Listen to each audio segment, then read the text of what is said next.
Welcome to Manga Experts. We are back with another top 10 recommendation list. If you like our videos, please leave a like and subscribe for regular updates of our videos. Without any further ado, let's get started.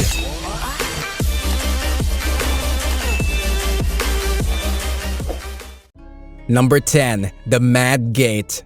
Eon always wanted to become a strong adventurer, clearing perilous dungeons and embarking on fantastical journeys, so he became the assistant to the Great Warrior Tor. When an ominous dungeon known as the Mad Gate awakens, Eon joins Tor and the world's strongest adventurers to clear it. But there, the heroes unexpectedly find themselves playing into the hands of an insane god.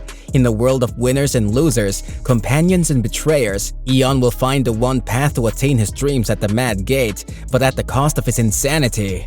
This is a revenge-type manhwa set in a fantasy world. The main character is Ruthless, so that's also a plus. Art-wise, it's quite decent and it shines the most during fight scenes. This manhwa also excels at the world-building department. Side characters are written well and the plot progresses at a nice pace. Give this a try if you want a revenge story with a merciless main character. Number 9. Land of the Crimson Moon. The absolute organization Red Moon, which mobilizes members with the power of Glia, a kind of superpower, which makes even the president kneel. This country has already become the country of the Red Moon. The government was looking for a way to destroy the Red Moon, which is the root of evil. Someone who has Glia potential comparable to that of Shin Young-woo, the president of the Red Moon. They discovered Ryu Si-hwan and developed a new drug that uses his blood to become younger. This manhwa has got everything what you expect from a gangster manhwa. The art is brutal and nice on the eyes. There's too much action in it. Fight scenes are amazing and have a proper street brawler vibe to them. The characters are all grown-up men. In this manhwa, the gangsters are real brutes, and they don't hold back in any way. The story is more on the darker side. The plot is also nice and slow. The main character is a little bit moody and a wimp in the first few chapters, but he is slowly getting some good character development. So this one is not recommended for people who want an overpowered main character from the start.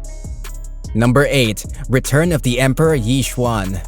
Yi Xuan lost his powers after getting betrayed and fighting other immortals in a fierce battle. He reincarnated himself in a different cultivation world, but after getting reincarnated, he lost most of his powers. Now he needs to read all of the scriptures related to martial arts in order to regain his strength and take revenge on the other immortals. This cultivation manhwa is pretty decent. Even after losing most of his power, the main character is still pretty much overpowered. He also has a good personality. Side characters are not that much annoying and we see less courting death in it. All female characters are overly sexualized as usual. Art is usually good and it shines the most during fight scenes. World building is looking good for now. Only read it if you can bear a little bit of Chinese cliché stuff. Number 7. Heavenly Swords Grand Saga. The Murim is in chaos and there's bloodshed and despair everywhere. A certain disciple who has 6 masters has been entrusted with the fate of the whole world. Main character gets reincarnated inside the body of a fat noble kid. His mission is to save the Murim and the whole world from bloodshed. In order to do that, he has to find a guy who will be the future devil sect leader and stop him before he becomes overpowered. But after getting reincarnated, the main problem he faces is that he's a fat guy who can't even walk properly. There's light comedy in this manhwa. The art is loaded with cuteness, at least until the main character succeeds in reducing fat and becomes overpowered. The side characters are written really well. Give this a try if you want something with overloaded cuteness in Murim genre. Number 6. Chronicles of the Martial Gods Return. Main character is the most powerful Gosu in the entire Murim world. He killed a lot of other martial artists. 7 big martial artists got together and sealed the main character in ice. After 1,000 years, the main character got released from his ice prison. Many things have changed in him during his 1,000 years. He has become more good-natured. He adopts a girl who was about to die and tries to raise her to the best of his ability. This manhwa is really good. The main character is overpowered from the start. His nature is quite likable. He never shows mercy to his enemies. The art of this manhwa is decent, but it becomes a little bit inconsistent sometimes. These minor errors do not hold this manhwa back in any way. The world building is looking very good for now. Try this if you want something wholesome. Number 5. Dead Knight Gunther. The war between humans and vampires ends with the victory of the vampires as everyone expected. After hard work for mankind's counterattack, in a stronghold called Bahal, a holy land that has not yet been invaded, they succeeded in producing an immortal corpse knight and a power source that can move him. Gunther, who was a gladiator, is brought back to life as a corpse knight to fight against the hordes of vampires and protect humanity from going extinct. The story of this manhwa is really good and engaging. The art is quite nice.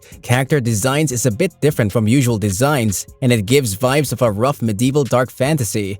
Main character is a reanimated corpse. He's overpowered, but he also needs to charge his battery. This design keeps his power level in check. The world building is looking really well connected.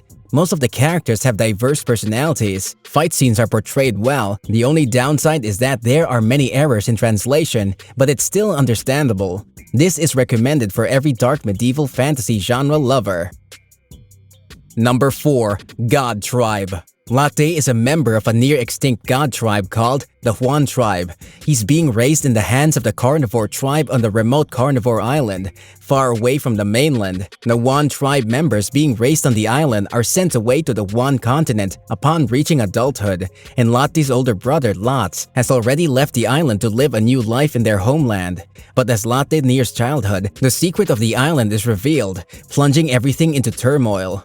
This webtoon is really unique in terms of world building. The story and pacing are also quite good. The main character starts off as a naive, cute boy and turns into a revenge-seeking badass in a few chapters. The side characters are also written very well. Especially the bad guys, they really feel like evil and tenacious bastards. The art is good and it becomes more upscale during fight scenes, but sometimes the fight scenes can be a bit chaotic and it becomes hard to tell who's beating whose ass. Other than that, it's a solid fantasy webtoon with a totally unique fantasy world and a decent story. Read it only on webtoon for the best experience. Number 3. A Dance of Swords in the Night. Despite being an orphan, Sohan Jin was taken in by the Crescent Moon Sword Dancer clan and spent his childhood with those women. But one day, Poison Demon, one of the 4 great fiends, recognized Sohan's special physical characteristics and kidnapped him. In the end, after various experiments by Poison Demon, Sohan was raised as his disciple.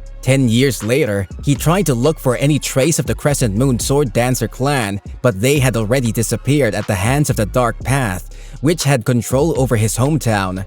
Main character is totally ruthless. He's also pretty much overpowered from the start, so that's also a plus. Side characters are also written well. The art is the best thing about this manhwa. Fight scenes really pack a punch. The world building is also connected very well. This manhwa can surely satisfy your overpowered main character urges. Main character completes his revenge within first few chapters, which is quite satisfying. It's written by the author of Return of the Mad Demon, which is also a banger Murim manhwa. Number 2. Barbarian Quest. The Sky Mountain Range was a resting place for souls, and the living were not allowed to cross it. Everyone believed it as such. One day, Yurik, the strongest member of his tribe, went over the mountain and found out that it was all a lie. Normal civilized humans were living on the other side of the mountain. Yurik decided that he will venture out and find his own place in these unknown lands. This manhwa takes place in a fantasy world which looks more like a medieval setting without any fantasy beings. The art of this manhwa is marvelous and fight scenes are also done perfectly. The main character is a barbarian and he's totally ruthless. The overall world building is also great, and there are minor war-type scenarios here and there. This manhwa is best for medieval-era suckers like me. Number 1. LAG. LAG, an unknown space where humans use abilities or skills through awakening. Monsters appear on each floor and room, and missions are given accordingly. The goal here is to reach the bottom. The protagonist repeats death and life countless times in the unknown space LAG. However, in this life, he has the ability to own unlimited passive skills and finally has a chance to escape from there. However, unlike what he has been through so far, he will not know an inch of the future as LAG continues to change. This is a desperate survival story in which no one can be trusted. This manhwa is a real hidden gem and needs more attention. The story of this manhwa is a little bit on the darker side of things, and the pacing of the plot is also perfect. Art is decent, but there is too much gore in it, which perfectly fits the theme of this manhwa. The main character has a lot of knowledge about the future events, so he's almost overpowered, but things keep changing, which even puts our main character in a panic sometimes. He can also be a bit ruthless in some cases. The side characters are written very well and feel more like real humans trying to survive the different floors of LAG. Don't get too attached to the side characters, especially females, because they keep dropping like flies. There are a little bit mistakes in the translation here and there, but you will not even notice it if you don't pay too much attention to it. This manhwa is really dark and it's not recommended for people with faint heart.